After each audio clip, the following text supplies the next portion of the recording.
Hey, welcome to the Cam and Otis Show. On this episode, adventurer, and whether or not he wants to call, I think he would call himself an adventurer, entrepreneur, cool guy, hanging out, badass beard. Travis Rosenbach here to join us, man. Travis, how you doing today, brother? I'm well, Otis. Thank you. Yeah, man, it is just cool to have you here because, uh, folks, you're in for one of them treats of storytelling and and storytelling because there's some pretty cool stuff that Travis has done, man. And I'm just in the little bit that he and I've chatted over the last several months, man. It is some fun stories, and I'm just one of the things that's always fascinated me for some reason. I mean, being a Texas boy, it doesn't make a whole lot of sense, but it is the merchant marine. You're a captain in the merchant marine. So tell us why you became a captain in the merchant marine. Well, the merchant marine aspect of it, I always find kind of interesting. I find it fascinating, really. And basically, I have my U.S. Coast Guard 50-ton merchant marine captain's license. And I think the part that I kind of find mysteriously intriguing about it is that if there were ever a maritime war, they may call me up to go captain a ship, which I find really exciting because there's no other way that I'd really, probably be allowed to have weapons out in public other than if I get called up with the U.S. Merchant Marines. So I got that when I was living in the Caribbean. I was down in St. Thomas, St. Croix, kind of back and forth in the U.S. Virgin Islands. And I was a boat captain and a dive instructor. And I realized I was having a lot of fun under the water, but I could have a lot of fun on top of the water too. And I could read a lot more books when I was dry up on top of the boat. So I got my captain's license. I started out at 25 tons and then ended up getting on a pretty good size yacht and was able to upgrade to 50 ton. What's the and folks, if you don't know, and Travis just kind of glossed over this, think World War I, World War II, when we're shipping all the soldiers over to Europe or Hawaii and the Philippines and those areas. Those weren't all on naval vessels. Those were on, merchant marine piloted big boats. And that's what he's talking about, the call up. That still exists in our Constitution and our military war plans, believe it or not. I'm just curious, what's the coolest I keep wanting to say boat. I'm just going to say boat because, like I said, I'm a land boy.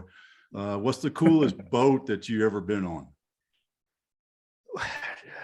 I would say one of the coolest. So I'm a little fuzzy on the, when does it become a yacht? I do know that it becomes a ship when it has another boat on it. So if you have a lifeboat on a ship, but you can't have a ship unless you got a boat. So I would say one of the coolest, I was on a motor yacht, 110-foot motor yacht called the Lady BB out of St. Croix. And it was just awesome. I mean, I had my own cabin. I was a first officer on it. And it was a beautiful vessel. We had a dive compressor so we could fill up the tanks, and we had jet skis on it and stuff like that. All the toys. It was really cool. We always, one of my favorite questions I always like to ask whenever we have pilots, people who have flown before, is about the kind of perspective you get on that. I never really thought much before. How about captain in a ship? Because you're not above the world, seeing the curve of the earth or anything crazy like that, but you still are out there in the middle of nowhere, and that's got to have a little bit of a philosophical perspective. What's that like, Travis? Well, there is. Yeah, you're right. There's a good responsibility that comes with that. Like you don't ever really think about it until you're in the thick of it, where if the anchor drags a little bit, or if you slam into the rocks, or you hit another boat, or somebody gets hurt or killed, heaven forbid, but it does happen. And there's a lot of responsibility that goes along with it. It's and typically like what I was doing in the Caribbean, we had a lot of people who were there on vacation. They were there on holidays. They were having fun and they're, kind of letting their hair down a little bit and get maybe a little stupid. And a lot of alcohol involved in the Caribbean, of course. And so it was kind of like a babysitting job for the ultra wealthy, And so, boy, I tell you, it at times it felt like a counseling session. It felt like, boy, I'm really hearing your life story here, as you've had quite a few rum and cokes at the Willie T or wherever we'd happen to be. So you're the oceanic version of the hairdresser then, right? Catching up on all the drama. Yeah. Yep. Never thought of it that way. Yep. Well, I look at it kind of in that same sort of sense. There's a lot of autonomy when you're out there captaining a vessel like that out on, the big blue sea, all those responsibilities and all that. And that autonomy is that kind of that feeling of autonomy, is that what led you to start looking at being an entrepreneur or starting your own business, or does that go further back? I think that played a big part in it, for sure. I originally, when I was about 12, I inherited a fairly good sized bookshelf of a lot of the great Brian Tracy, Zig Ziglar, Jim Rohn, a lot of the business leaders, some Anthony Robbins and Wayne Dyer thrown in. And I think that really initially started the spark of entrepreneurial drive and wonder. Like, I was always very fascinated with it. It kind of seemed like science fiction until I was 14 and I met my dad in the Virgin Islands and got to start running the dive shop. And then the rubber kind of hit the road and I was like, okay, well, Brian Tracy says to do this. My dad's like, who in the world are you talking about? This is the way we do it. I don't care what that person said. This is the way we do it. And so I kind of got to learn that real world versus book world. And then as I got older and started my own businesses, I think that like I always reverted back to, what, there's no engine on fire. Nobody's dead. There's no issue. Nobody's hurt. Your shipment's late. It's not a real big deal. It kind of puts a lot of things into perspective after you have, people's actual lives in your hands and you're directly responsible for them. Business seems maybe a little easier. Yeah. A little less scary. You're right. We used to, shortly after I retired, that was one of the things, some of the other vets that I was working with, we'd remind ourselves, hey, it ain't that bad. Nobody's shooting at us. Yeah. Right. Yeah. I'm pretty sure I'm not going to have a bomb underneath my truck when I go out in the parking lot tonight. Put it in perspective. I'm saying it kind of like a joke, but when you really get down to it, it could be a lot worse. Right. Yeah. Right. Yeah. I mean, we would get shot at on shore and then we'd be underwater and it'd be like, nobody's down here shooting at us, and so, yeah, I can, that bomb scenario, that would be, yeah. Whew.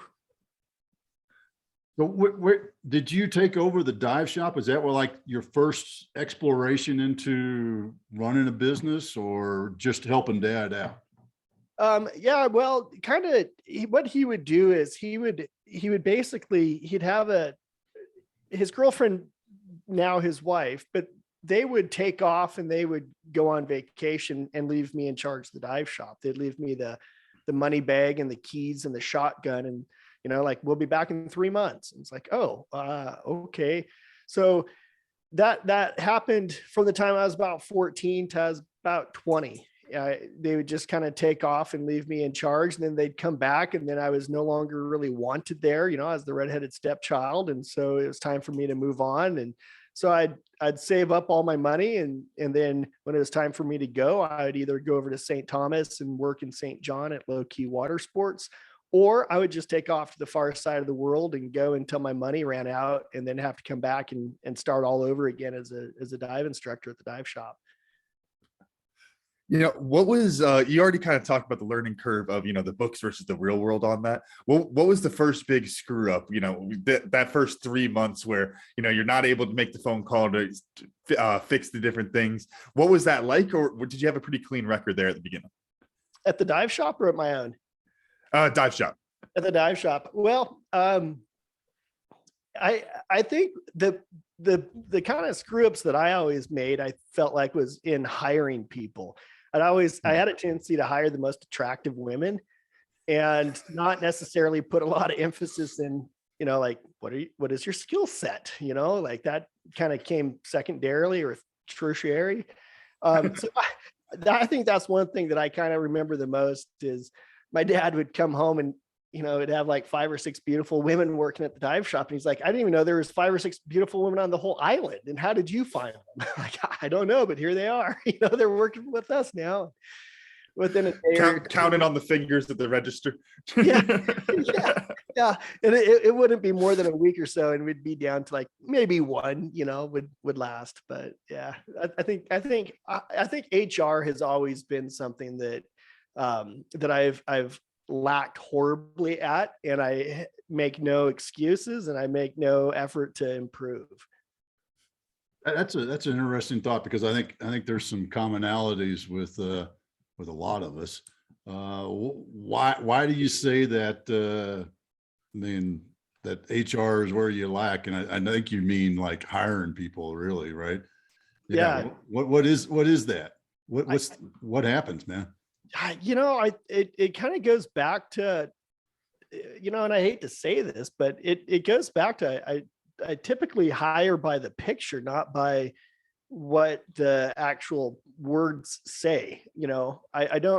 I hire more off of who the person is and how they come across. And I'm not talking just micro specifically women, but I hired a lot of guys who, and men and women both, who I just liked them. We got along really well, but they probably weren't the best fit for what we were looking for, like that one micro specific role that we were trying to fill at any given time. We kind of needed a specialist, and I just got somebody who I thought was pretty cool, but they weren't necessarily a specialist. And so I think that was absolutely detrimental at the dive shop. And then also later on, and like when I had a fence company, and we would predominantly hire people who had just recently got into the country, and they worked extremely hard. They were really awesome employees. When I would hire, let's just say, white guys, there was a lot of drug issues. There were a lot of prima donna issues, and it just didn't make for a harmonious workplace. So I learned that it's better for me to have somebody else hire than myself. Inside that weakness, though, you're talking about, is what I think a little bit of a secret strength there, which would be the culture aspect of, because when you do hire people that it's like, yeah, he's just a cool guy. He's not the best, he's not the best at this, but, we just really connect. And so I want to know, how have you, as you, recognize that weakness of yours, how have you been able to balance that without losing that little bit of a, secret sauce there? Because culture is a really important thing. And I could tell that you've got that naturally. Good question, because it's a balance, and you don't want to have people, and I remember this one employee that we got when we had to build out at Hydro Flask. We had to build out one of the first websites, and it was like he was kind of a dork, he's kind of nerdy. And I was like, okay, this is great, because he's going to just nail it. He's going to be the best website builder on the planet. This is going to go really well. And it didn't, because people didn't really gel with him. They didn't really work with him well. He wasn't really adapt to the culture that we had. So again, it goes back to, okay, it's just easier to hire an HR person than to let me try to figure out, who's going to be the best fit. Because you want somebody who can build a badass website, but at the same time be able to kick it after work, and hang out with people too. So it's a conundrum sometimes. It is, because I've had that same feeling. It's like, oh, this guy seems awesome, and then you got to sit back and you got to look and go, well, really? he may be great to meet for a beer Thursday night, but you know what? Is he going to do the job right? I came up with a phrase. I had a guy I worked with when I was still in Green Berets. I referred to him as he'd be a great next door neighbor. Yeah. You know, you know that guy that always comes over, and not the nagging, not the one that stands there with their hands on their hips, you know, kind of watches you do the work, but the one who grabs the shovel or brings his own shovel over while you're working. He's like, hey man, what you got going on? Can I help? And you know, that's the kind of guy that you want. But there were some other qualities that skill sets that were lacking. Yeah. It's not always easy. No, it's not. It's not. So how did you, you know, I'm just kind of curious about the whole Hydro Flask thing. Everybody, I mean, anybody that's been to a store that sells bottles, you know, aluminum bottles or whatever they're made out of, probably stainless steel, bottles, has seen Hydro Flask on the shelf. So what I'd really love to know is, did you like have one of those, man, if only I didn't have this plastic bottle and I had something metal to put the water in, was it sort of an invention, or how did that come about? Yeah, well, so it was a kind of a hybrid of quite a few different facets of things coming together. Basically, I was thirsty. I was living in Oahu. I owned a sign and screen printing company. I was downtown Honolulu, and I thought, you know, I'm really tired of single-use plastic water bottles washing up on the shore every day in front of our house. And my girlfriend at the time, we'd go out and we'd clean up the beach. And at first it was kind of fun, you know, cleaning up the beach, doing our part, you know, and then pretty soon it became almost overwhelming how much garbage was washing up, the vast majority of it being plastic. So I walked into the sporting goods store to get a plastic water bottle because that's all I knew that existed was non-single use plastic water bottles. Yeah, that was back in the days of the Nalgene's. Exactly. Yep, you said it. Yeah. And so I went in to buy one, and the whole entire wall was completely empty. There was not a bottle to be found. There was like maybe two bottles, like a green one and a pink one, but the whole wall was empty. And I asked the kid, the sales associate, I said, you know, what happened? And he said, well, we're not really sure, but there's this stuff in Europe that just came out, and the owner's French. And so she took a preemptive action of pulling all the bottles off the shelf. And I'm like, well, who's going to fill the shelf back up? And he said, nobody. There are no other brands to do so. And I don't know what happened. It just came in and it came out my mouth. I will do that. And he laughed at me. And from the time it came out of my mouth and the time he laughed at me, I saw the future, and I saw a very successful water bottle company. And I stepped through a doorway, like this portal or something. I don't know how to explain it, but I was on the other side after I had said it, and I owned a water bottle company. So then I just went about figuring out what in the world that meant, and figuring out how to make that happen, how to create a bottle that I wanted to use, other people I figured would want to use it, and how do you put all that together? And that's kind of how it started. So as you went through that process, I got to know, was the laugh of the guy at the store, was that a driving factor at all? Because we talk about what I love to call on the show ugly baby moments, where you have your beautiful baby that you've been working on, and somebody goes, dang, that baby's ugly. And that's a little bit what that laugh sounded like to me. Did you use that as a driving force? There was a little bit of that. There was a little bit of, oh yeah, watch this. And there was a little bit of, it's okay, you don't understand, you know, like they're there. You don't know what's going to happen next, but somehow I did. And when I saw it was actually a really wild experience. I saw myself standing on stage wearing like a jacket, and I'm thinking, that can't be the future. There's no way I'm going to wear a jacket in the future. No way am I getting up on stage wearing a bloody blazer. No way. Sure enough, I was down at a college down in California a few years back, and I had this major deja vu moment. And I looked down, I'm like, I'm wearing the fucking jacket. Oh my goodness.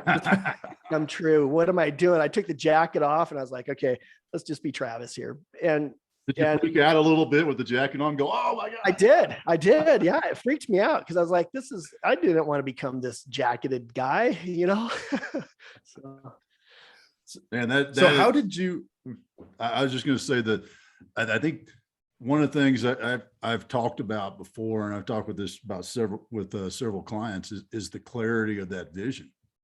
And, you know, sometimes, I mean, that's pretty cool that you had like this, I mean, almost a true enlightenment moment. Like you said, it just kind of came upon you. We don't always get that, but I think the secret to that was you had that vision. And that vision, when you have that clarity in that vision, then you know, okay, well, this is what we got to do. No matter what, we push through it to achieve that vision. And that's pretty cool. I mean, it's there's probably not a whole lot of us that get the moments, but man, when you have that clarity, you know what to do next. That's a powerful place to be.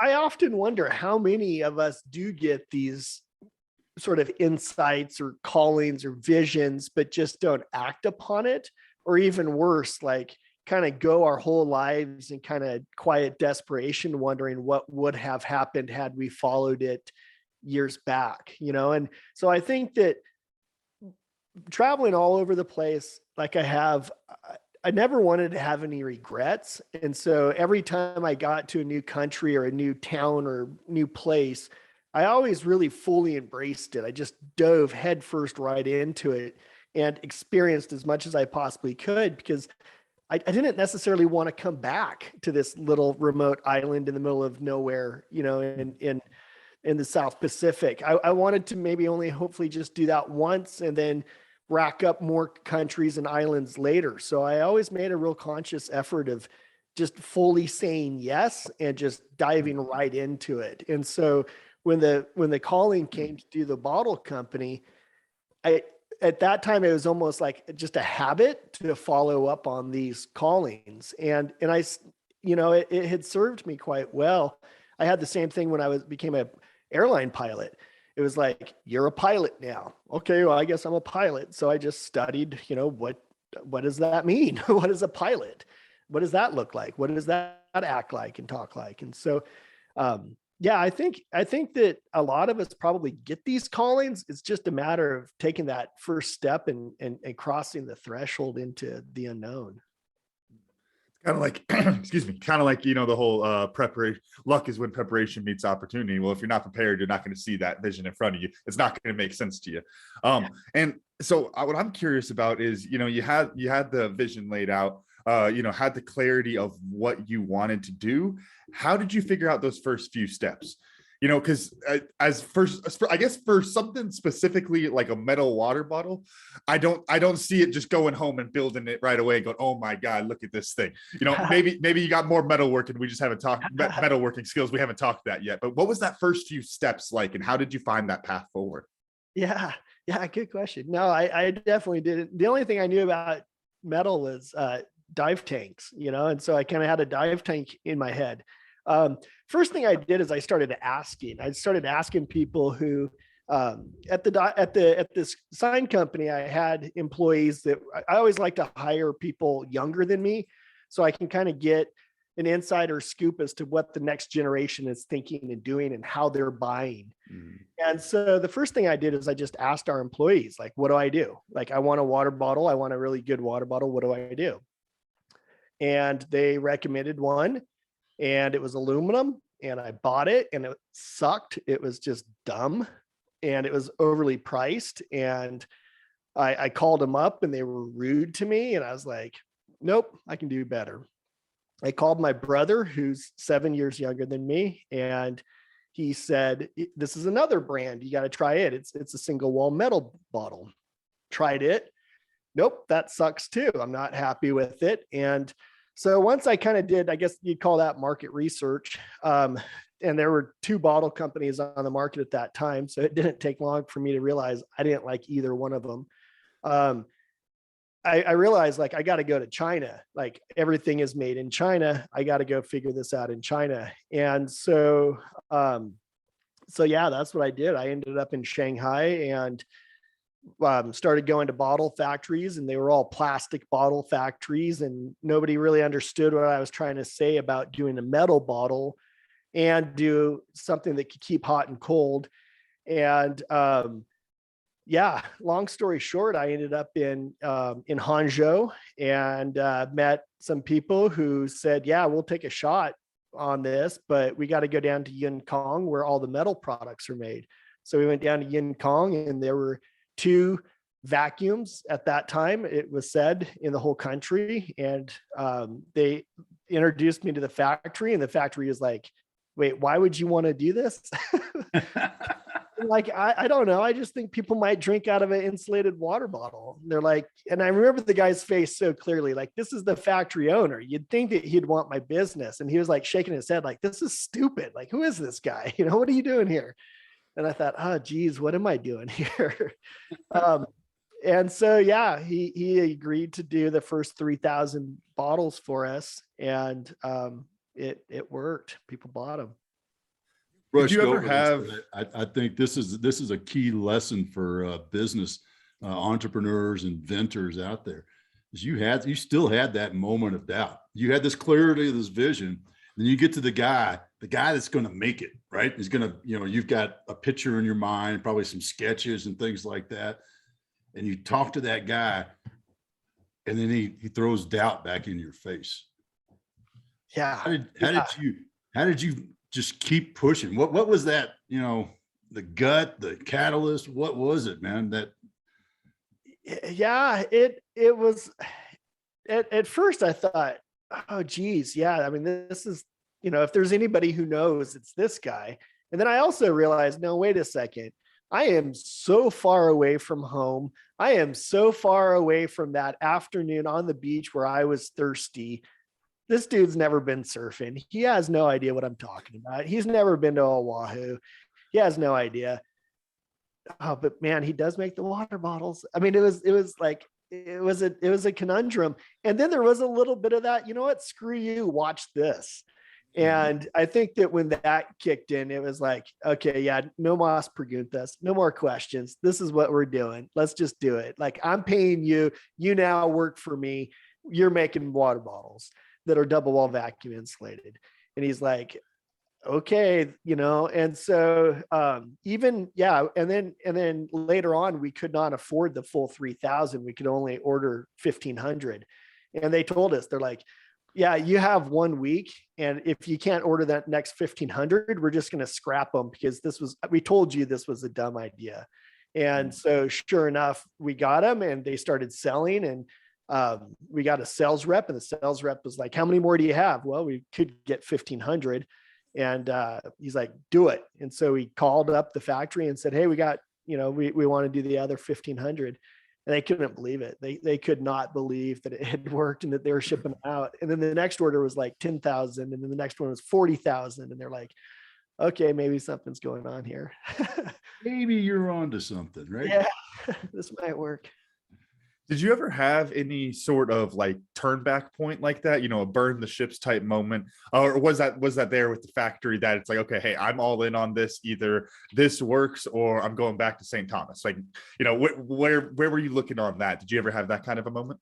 I had those moments almost every day. I mean, it was every day, it seemed to just be harder and harder. And then even like when they started selling really well and people loved the bottles and they felt really good from being hydrated, and they just loved the concept of carrying a bottle with them to feel physically better. Their lives were getting better.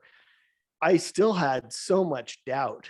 So many times I just thought, there's no way we're going to be able to fund this growth. I mean, we had to buy the bottles, and it would take 90 to 120 days before we'd see any kind of cash come back on the outlay that we'd had towards the factory. And so it was a constant struggle just to keep going. And then I kept losing my business partner. I kept losing employees. I kept losing like like we had our car repossessed, we had our garbage cans repossessed, and it just kept getting harder and harder to pay the bills and to pay. I mean, the main thing is we had to always pay payroll, of course, that was first and foremost. And then at the end of the day, at the end of the week, I would be left with no food. And, we'd have this wildly successful business, and yet I don't eat this weekend. I might have some macaroni and cheese, but that's about it. And so, because my idea was always just to go up to the Portland Saturday market and exchange a bottle for cash, and I'd get cash and I'd pay my bills and I'd buy food and I'd, do the Travis thing. I'd go travel and do that stuff. But when it gets to be a bigger business, you can't just sell a bottle for cash and then go spend that cash on food, because there's checks and balances. And once you get a CFO, it's like, you can't just do these horse trades anymore, or you can, but there's, ramifications. And I'd always feel like I was in the principal's office every time I go into the CFO's office, and she'd tell me about, Travis, you can't be doing this. I'm thinking, well, that's just so I can get food, so yeah, I definitely had constant, like, what the hell am I doing? But then I would meet customers, and they would start crying and tell me how wonderful their life is because of the bottles. It's like, all right, well, I guess I got one more day in me. So how did you, I see that aspect, but how did you deal with that doubt internally? Whether, spiritually, philosophically, from those business books that you talked about, getting that 14, how did you deal with that doubt on a daily basis? Because that can really wear on you and have you questioning that vision, even if it's as clear of a vision as you had. I think that the biggest thing that helped me the most was the customer feedback. That was another reason why I really enjoyed doing sales, but I'm only good at doing sales for things that I'm passionate about, or that I believe in, or that I too use and think is a good product. So going out to the trade shows and hearing mom and pop shops say, your bottle is what's keeping our business afloat. More people come in to buy your bottle at our store than any other product. Like, we paid employees last month because of your bottle. It's like, okay, well, it's not just me. It's way bigger than myself. And so I got to keep going because of that employee who needs to get a paycheck, and that family that's getting fed because of our bottles, or that, I had a banker who told me how wonderful the bottles were and how healthy she was, and how her husband found her more attractive, and she was moving to a bigger desk in the office. And like, those kind of stories were really my fodder. That kept me going. Did that sense of service and responsibility, does that tie it all back to captaining the boats? Because you had a similar answer to that too. Okay, I guess I just learned that. I don't know. I always looked at the boats as just a lot of fun, like going really fast throughout the Caribbean. And one time we were chased by pirates coming out of Venezuela, and seeing dolphins and all that stuff. I just see that as just a lot of fun. But and then I also remember like flying airplanes. I remember I had a St. Thomian grandmother who told me, she's like, you be careful, because my grandbabies are behind you. And I looked and I realized, like, oh yeah, there's passengers behind me, but my sole intention is to get myself there safely. Like, you don't have to worry about your grandbabies. Like, I'm taking care of myself, and I'm going to get myself there safe. And so your grandbabies are just fine. No problem. She kind of looked at me like, that wasn't the answer I was looking for, but it makes a lot of sense. So she and I became good friends after that, and her grandbabies made it safe and sound every single flight. You spent, I love the fact that you were, scrounging up macaroni and cheese on the weekends to eat. When did you flip profit to where, all right, now this is wow, I've actually got money in my bank account. I can go back and go diving again in, the South Pacific? It wasn't until I sold. Yeah. It it was a lot of debt. I took on a lot of debt and a lot of friends and family around. And, you know, long story short, and I probably shouldn't get into it, but basically, you know, I had no real knowledge of how the money aspect worked. And so everybody else got paid before Travis got paid. Everybody else got paid back before Travis's family and friends got paid back. Like, so my friends and family were very separate from her friends and family, and the business's sort of friends and family, and the business took care of all of that. And then I had to sell in order to pay off my debt and to pay off my friends and family rounds. So it wasn't until about a week after I signed the final document that the bank account said, okay, you can breathe a little bit, dude. Like, you can go ahead and buy what you want at the grocery store now. So that was a good experience. Just paying off all my student loans. Like, it's not cheap becoming an airline pilot. You gotta, you know, pay $225 an hour, and you need a lot of hours, you know? Yeah. That does add up. So what was that decision? What were the factors that came into play in making the decision to sell? Because I mean, this was, you know, to use what Camden said, this was your baby, right? Yeah. I mean, it really was. It was like, it was my first child. Honestly, it was a loving act of love. And, there were a lot of factors. Now I kind of say that the season was over. Like, I kind of go in a 4 or 5 year season where I can really put my head down and have tunnel vision, and I can really work hard, about 5 years or so. And so when this season was over, it just kind of started to compound. And I recognized that you know, it's kind of like with flying. Like, there were a lot of airplanes that I really wanted to fly, a lot of jets that I wanted to sit in the left seat and command.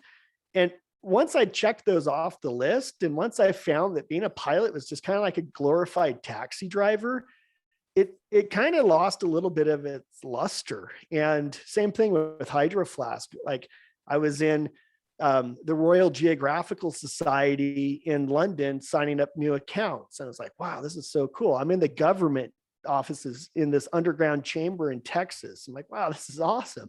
I'm in New York at the NBA headquarters meeting NBA superstars, right? And it was like, wow, this is awesome. But then it gets to a point where it's like, okay, yeah, you know, like, I've been there, done that. And I recognized that the season was coming to an end. And my brother had just died.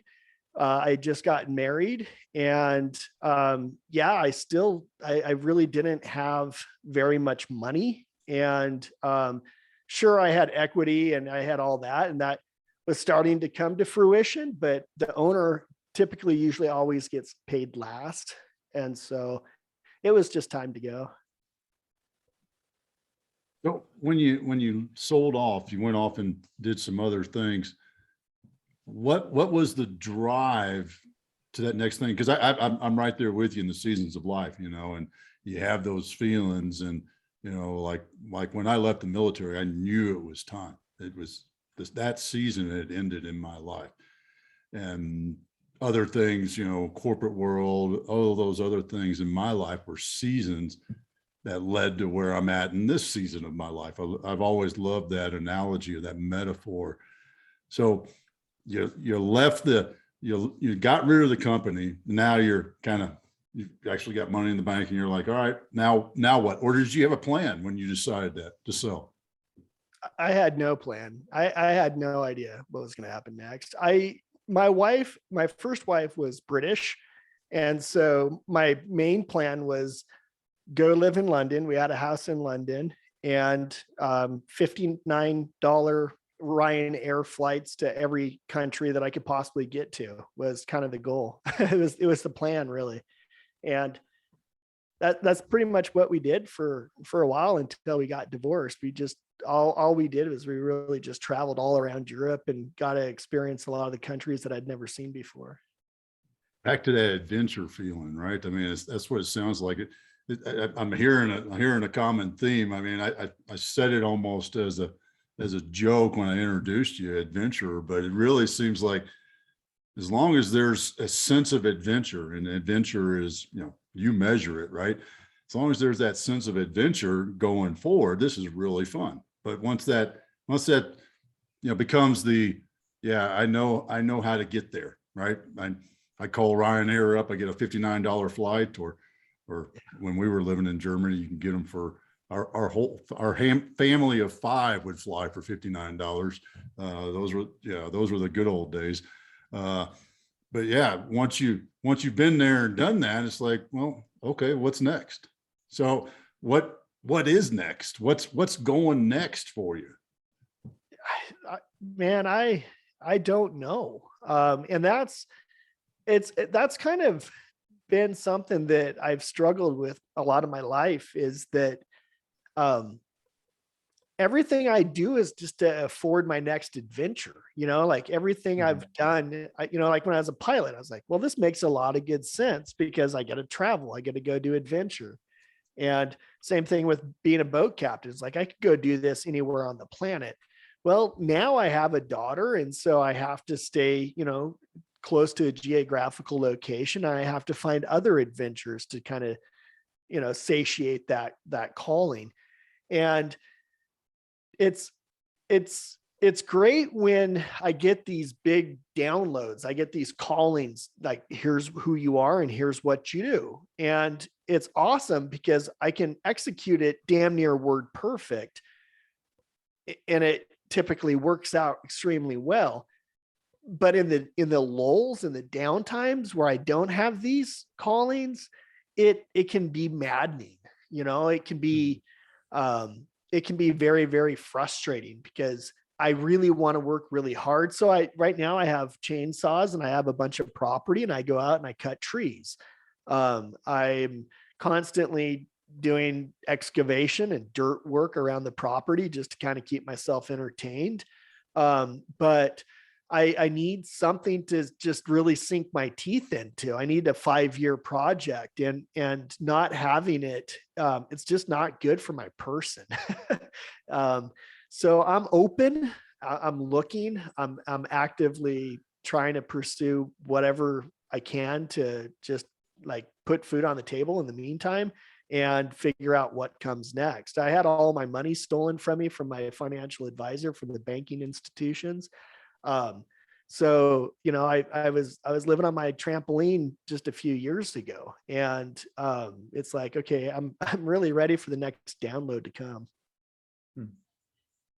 Well, that's a interesting thing. And I'll just say, hey, welcome to the rest of us. Yeah. Who didn't get an enlightenment moment after surfing in Oahu. I'm sorry. So but that's a great thing to reflect on, and just it is what is next. And I love the fact that you've got that sense of maybe working with your hands out there at the chainsaw and the backhoe, digging holes and filling them back in, because that's why you dig holes, to fill them back in. At least that's what we do around our house. You dig the hole, you fill it back in, right? Right, Camden? Oh yeah, no, that's every weekend. Yeah, that was part of life lessons for you. Dig the hole, fill it back in, boy. Yeah. So it's amazing how those things come to be, though, and how our minds work, and whether that's an enlightenment moment or you trip and fall in the hole and go, oh wait, look, why does that rock look like that? Yeah, so you've got a couple of other things going. You're doing a little bit of consulting gig too, I believe, right?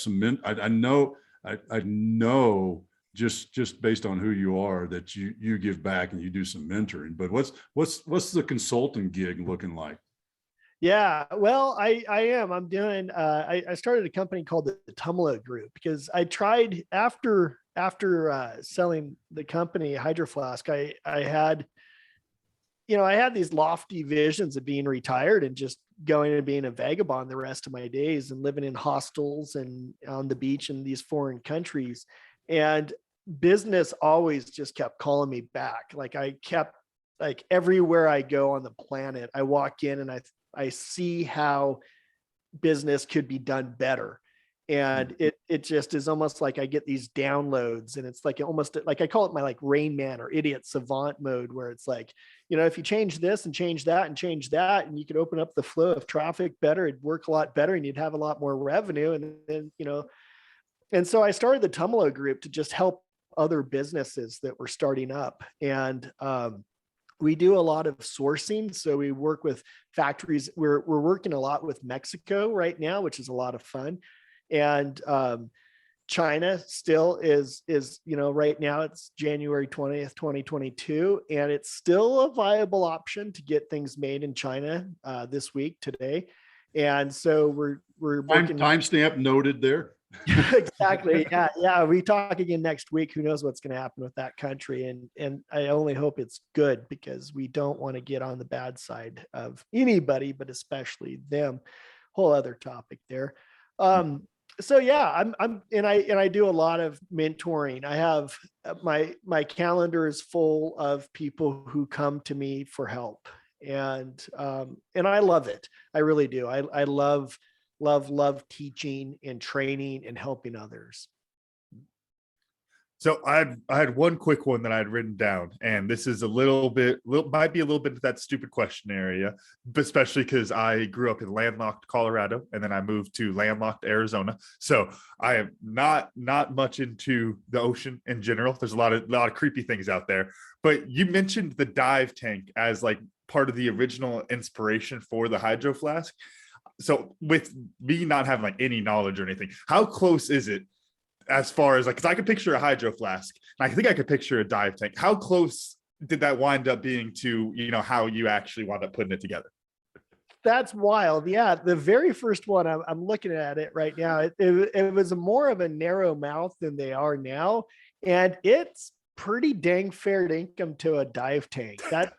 That's really wild. I don't know that I'd ever put that together, that like it's almost a one-to-one look, even like a dive tank and a Hydro Flask.